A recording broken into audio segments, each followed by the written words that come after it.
नमस्कार. आज मी आयुष्यात पहिल्यांदा कोटला हल्ली केली आणि या चित्रपटाच्या निमित्ताने स्वामी महाराजांचे बोलवून घेतलं याबद्दल त्याच्या या कृपेने मी अत्यंत भारावून गेलेली आहे. बोलताना कदाचित डोळे भरून घेतील. मी स्वामींची कृपा आता शब्दात कशी व्यक्त करू मला कळत नाहीये. त्यांच्या कृपेने त्यांच्या प्रेरणेने मला काम करण्याची शक्ती मिळाली. त्यांच्याच कृपेने हा चित्रपट पूर्ण होऊ शकला.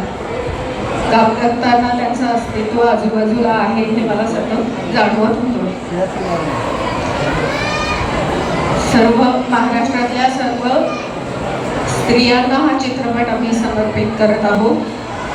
अशा स्त्रिया ज्या आपल्या कुटुंबासाठी आपल्या परिवारासाठी आपलं सर्वस्व पणाला लावून लढत असतात, कष्ट करत असतात. त्यांच्या कष्टांची कोणी दखल घेवो न घेवो त्यांना फरक पडत नाही. त्या कष्टांचा त्यांना मोबदला मिळो न मिळो त्यांना फरक पडत नाही. त्या आपल्या कुटुंबाच्या उत्कर्षासाठी लढत असतात. जोपर्यंत शेवटच्या श्वासापर्यंत त्या लढत असतात. मुलाबाळांसाठी कष्ट सोसत असतात. अशा सर्व स्त्रियांना देऊळबंद 2 आता परीक्षा देवाची हा चित्रपट आम्ही समर्पित करीत आहोत. स्वामींचे पुन्हा एकदा खूप खूप आभार. मला ही संधी दिली, त्यांनी हे काम करण्याची प्रेरणा दिली, शक्ती दिली.